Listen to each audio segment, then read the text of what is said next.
This is Perspectivas Latinas, a community service of CAN TV. I'm Juan Carlos Hernandez. The Instituto Justice and Leadership Academy is aiming to help young people create a different world. And one way to do that is by changing the way justice works. Our guests are here to talk about what restorative justice is and how it is part of this school. Welcome to all of you. Thank you. Thanks. Well, thanks for coming here. And let's start off by just introducing each of you to the audience. Our first guest here is Tomás Rivera. Welcome. Hi, my name is Tomás Ramírez. I'm sorry, Ramirez. I'm sorry about the mistake. I am the safety counselor for the school. Okay. How long have you been part of Instituto? I've been part of Instituto officially for 1 year. I've been collaborating specifically with Instituto Leadership Academy for about 3 years. And I started volunteering at the Instituto around 15 years ago, on and off with the adult education. Okay. Our second guest is Tiffany TALLEY. That is correct? Yes. Okay. Welcome, and tell us about yourself. Hi, I've been at Rudy for 3 years now. My last year starting in September. Should be done, senior, and yeah. Okay. So. What are your plans after high school? After, I plan on going to college. I'm really looking into Northeastern right now. I want to become a teacher and, come back at Rudy, give back to the community. So you want to come back and serve? Yeah. That's awesome. And our final guest for this show is Leonardo Quintero. Welcome. Well, I'm the school recruiter. I'm also an alum of the school. I graduated in 2008. So you're where we hope to see Tiffany in a few years. I am where she wants to be. So full circle, right? Coming back to help those who helped you. I've been part of Instituto for about 10 years. So prior to my enrollment into the school, I was doing volunteer work, and I've been consistent with that as well. Awesome. So let's talk about Instituto Justice and Leadership Academy before we get into restorative justice. Tell me about the institution itself, some of its history, and what it does in the community. You want to talk about the history or? Okay, well, the school itself in 1988 began as an adult GED program, and then from that in '94 it evolved into an alternative education. So with your alternative diploma. In 2005, it turned into the Rudy Lozano Leadership Academy, and that's when it became more focused on the social justice aspect. It was in the curriculum, and it just went from there to becoming its own charter in 2012. And that's when it became the Instituto Justice Leadership Academy. So now we're our own charter, and with that we implemented into the curriculum the restorative justice, restorative practices aspect of it. Okay, and let me add a little more about our school, in the sense that we see education as liberation, and that also contributes to having a healthier community. That's why it's part of our restorative philosophy. Okay. We're student-centered, so even our curriculum not only is aimed at addressing social justice, but also healing the individual, and how does that allow the young person to contribute to the community. Okay, I'm curious, why make restorative justice, why make leadership such, the underpinning of a school? Most people think, well, let's just get these kids ready for the real world, let's get them ready for these tests, and let's get them out there, and if they're not functioning, let's get rid of them and just keep moving forward. Well, that's exactly what we're doing. That's the real world that needs to be more humanizing, that needs to be more equitable. The real world where there are disparities on gender, you name it. And that's where not only the Leadership Academy, but Instituto at its core also has the building of a community. That's why we have so many educational programs. Remember, Education for Liberation, where we also are contributing to find the people that are going to work towards the health care of our community, but also understanding the basic needs of our community. So we are in right relationship with each other. That itself is at the core of any restorative practice or philosophy. Okay, so let's talk about restorative justice practice and philosophy. Where does that come from? I know it is a very old practice, but especially during this last mayoral campaign, I heard the term thrown around a whole lot, and I still hear it spoken about more frequently. Yet it's something that obviously because of of institutions such as yours, it's something that's been around for a while. You're an example of that, but it's even far older than that. You guys want to go? And what is restorative justice? Tell me about that, Tiffany, as you've seen it.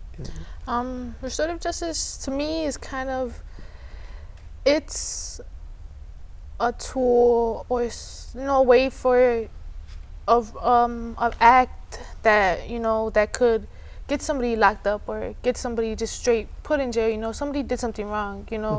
And to me, restorative justice is fixing that. It's healing. It's giving people closure, but also the consequences that come with people's actions. But it just doesn't say, okay, so this person did this. Well, that's it. Give them their sentence. Lock them up. Throw away the key. Yep. Like that. That's not. This is why I like restorative justice, because with restorative justice, you get to see somebody as a human. You get to see somebody as another person. Like, you don't see just, oh, this person that did me wrong or did something wrong to me. No, this is a person that has a past, has feelings, have emotions just like I do. So why shouldn't I humanize that person?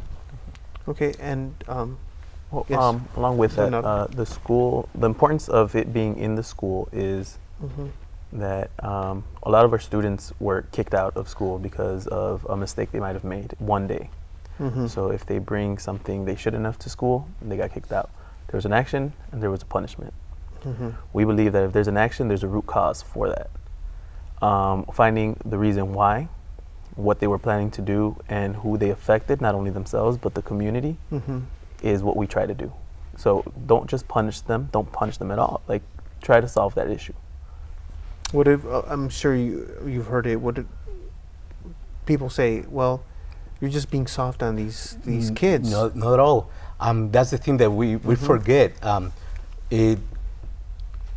Just because you are going through a restorative process, that does not mean that there's no accountability. If anything, after you go through the process, be a talking circle, be a counsel, be a specific dialogue, or taking an action to repair that damage that has been done. In the end, if the community or the process has as a result that you have to be held accountable, it's going to happen. Okay. So you might have to take some time off, but you're still part of our community. That's the difference. We're not throwing you away because we're trying to literally interrupt the school to prison pipeline. But that itself reflects in society in general. You're asking about the roots also of restorative practices.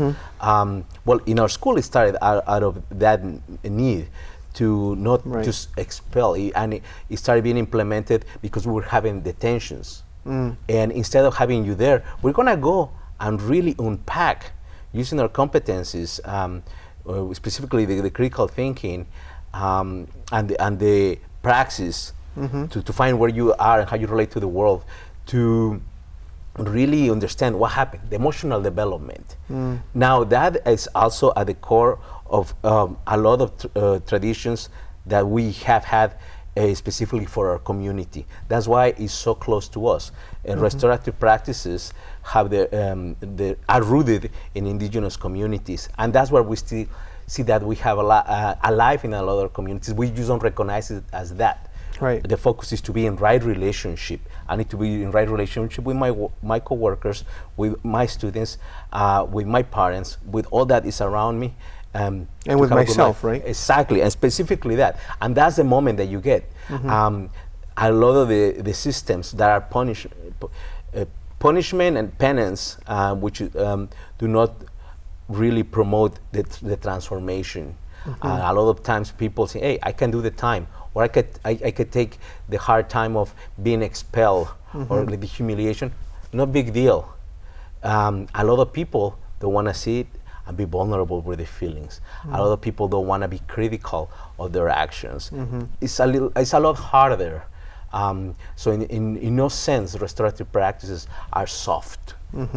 Wow, definitely. So then, you give me the ideas and some of the philosophy and how, and you give me a bit of an example, but let's go through a clear example of how it works at Instituto. Okay, let's say I'm a student. Okay. And Tiffany, I'm sure you could speak with a lot of experience about this, what you've seen with your fellow students, right? And I did something wrong, and people find out about it. What happens then? I think the first step is, you admitting to that. Always, just admit. And usually, if it's a conflict between two people, you have two people, they sit there and they reflect. And reflection is hard. Like, before we do anything else, you gotta sit and you gotta reflect on what happened, or what you felt, or whatever. And then after the reflection, and which is a hard process, reflecting, like Tomás was saying, so I've been through it. I'd rather just give my punishment. What are you gonna do? You're gonna kick me out of school right now? I don't want to think about what I did, because it's really hard. Does it involve writing? Or yeah, something? writing. You write it down, and then after reflection, we use circles, peace circles, which is where the students go in there with another facilitator, staff usually, and they just kind of talk, but they don't talk just like how they would, like if they were somewhere else. Like, in this space, you are fully human. Like nothing you say is wrong. So it's all like about freeing yourself. Like getting to the core of why would you do it. Like, what would you do? Why did you do what you did? Like, really reflecting and thinking about that, but also how to bring that community back between that person. Also, how do you fix that? How do you get that community back? How do you repay that back to your community, because you brought something bad to your community? So now you got to go to your community and own up and be like, this is how we're gonna bring us back together. And I think that's what that's what we usually do, peace circles. Okay, so it's the reflection, the peace circles. What happens after the peace circles then? Well, they usually come to like agreements, or something that they could do. If it's two people, what they could do together to restore that. If it's painting the school, or doing a forum, or like going to every classroom and being like, what, I messed up, and I'm sorry that I broke your community. Something as little as an apology could go a long way. So there's always like something to action afterwards. After the circle, you always put action to restore. And how have your fellow students responded? I mean, you're here because I think you've been in a lot of ways transformed by that process yourself. Yes. But however, I mean, you don't have to tell us about your own personal experience, but you can if you want. But how have you seen that in other students working and changing them? I've seen it a lot. I've seen people that I've started school with 3 years ago that were quick to jump to start a fight, or quick to like yell at somebody if they didn't like something. And coming these 3 years with them throughout the school and everything we've been through, like, you see them change. You see them not yell as much. You see them not want to disrespect as much. You see them stepping up in the classroom. You see the ones that didn't talk at all are finally raising their hands to ask a question, because they finally feel like they got a community. Like they finally feel like they could be trusted. And that goes a long way. Me personally, I was against everything when I started Rudy. I was like, no, like, I'm just gonna get my diploma. I just want to get out of here. But going through them processes and going through everything that they taught me has helped me find myself and heal myself. So now I am the leader I am. Now I can step up. Now I can help others do that. Now I could go into a circle and lead a circle between two people who had a conflict, and that's what now I could become a leader, so I could make them become leaders. So you went into to school thinking, just give me my diploma and get me out of here. Yes. And something else happened along the way. And you're an example of this too, right? Yeah. Leonardo, tell us about your own experience, because you came back, and not everybody does. I mean, and not everybody has to, obviously, but there's something that happened in your own experience as well. Tell us about that. So yeah, it's about the transformation that you undergo while you're there. You may not notice it. It may not be plain in your face, right? You don't see it. But when you come out at the other side, you're like, wow, now I see myself. And this is why we do another program called Pathways, where we autobiography, not autobiography of yourself, right? Where you talk about where you began and where you are now. And throughout all of that, you're showing your transformation. So then you could later go back and reflect on yourself. The healing of the community is very important. We open our eyes to everybody, which is the social justice aspect. So in the curriculum, it shows you the issues that are going on in our community, in the world, in different places, and what you can do, which is the leadership part.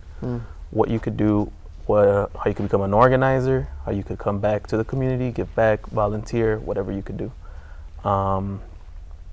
So that, and then adding the restorative practices will allow the healing to begin. So you come back, or you stop by. You could be in an alumni panel, where you just come back and you tell the people, where are you now? How did the school help you? With me, it was the same thing. I came in not caring. It was like, oh, it's just the school. Let's just get this done.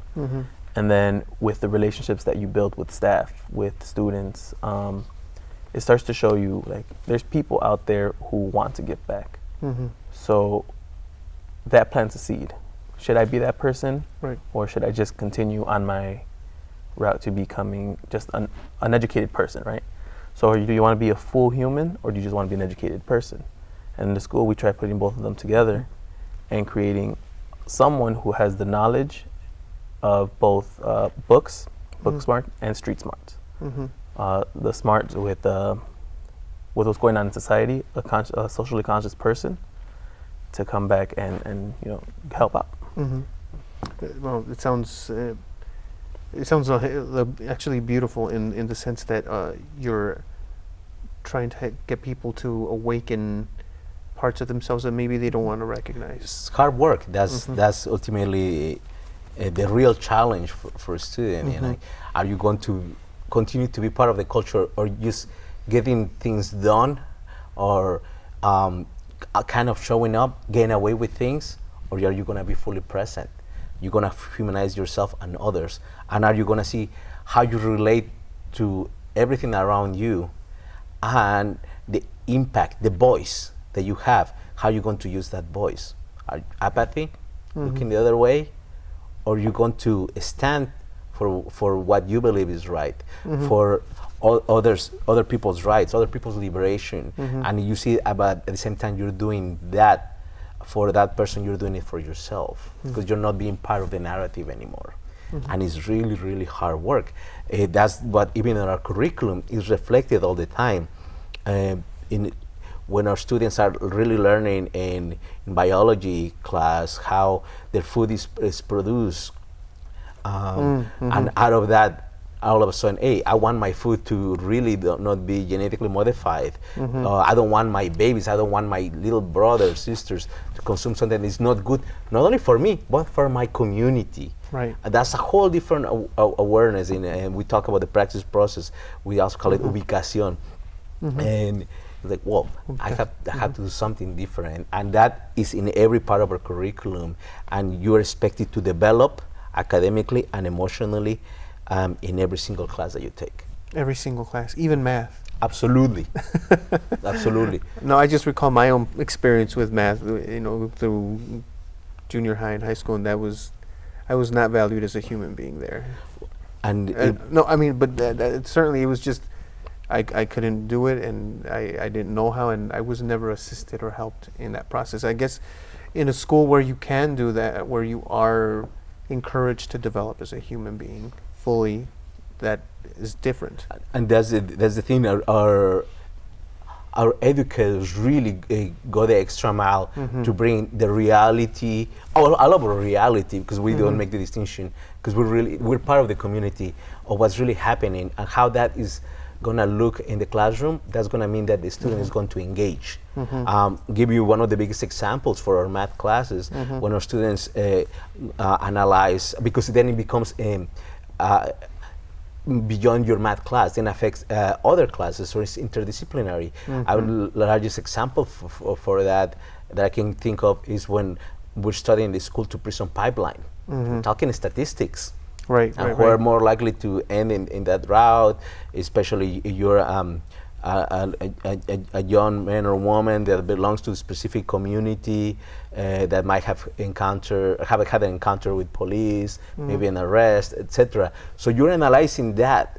So that's relevant to your world, and with realizing that you're doing math. And like you're saying, and it's something that I've been reflecting on and thinking myself personally.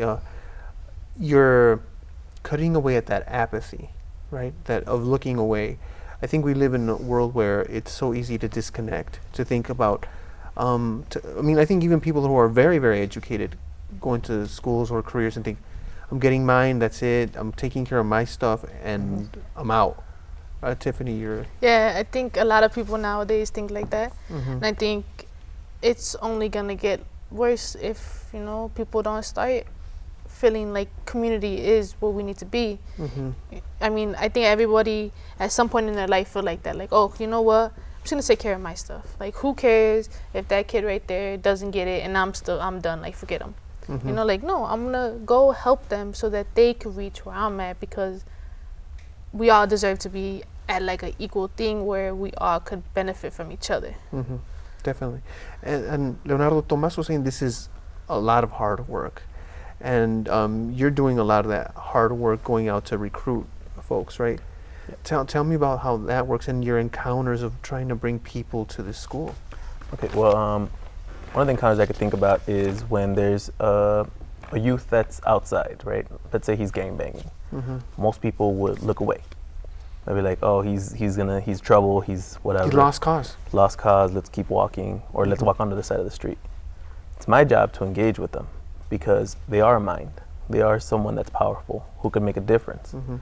And that conversation and telling them about the school and how we're not going to judge them, how we're going to accept them with open arms, how we want them to succeed, is something that might be the trigger, you know, that's like, oh, well, I mean, I am more, I am worth more. I could find value in myself, I could find value in what I can contribute to the community, rather than just being a lost cause, just being someone that's already in the system who people might disregard. So. And you mainly do your work on the south side, you were saying, right? Yeah, so I'm in like Pilsen, Little Village, Back of the Yards, Brighton Park, McKinley, North Lawndale, South Lawndale, like those areas. And if students from other parts of the city want to come in, they obviously can. Yeah, they can. We have students from Wicker Park and from Humboldt Park. Inglewood. So, I mean, we're not going to discriminate against anyone, right? We're here to build conscious people. We're here to build educated scholars of transformation, right? Which is another one of our competencies, and he keeps plugging in our competencies. I don't think we've gone into what they were. They're actually what help us develop the people who are conscious in restorative practices and restorative justice. So we have that theme, and then under it we have finding the self, finding your voice, finding your role in the community, showing love to the community, and like that's how we develop the competencies. Oh, how awesome. And well, we're out of time. This really flies by. Thank you so much for coming out today to share about your experiences and what you're doing for the community. It's really, I think, inspiring to hear that you are not turning away, that you are caring and you are helping people become fully human. Thanks. Thank you. Thank you. Thank you for having us. And to you, thank you for joining us. Perspectivas Latinas is a community service of CAN TV. If your nonprofit organization would like to work with CAN TV, call 312-738-1400 and ask for nonprofit services. Tune in to Perspectivas Latinas for local issues and concerns every Thursday at 8:30 p.m. on CAN TV 21. I'm Juan Carlos Hernandez. Thank you for joining us.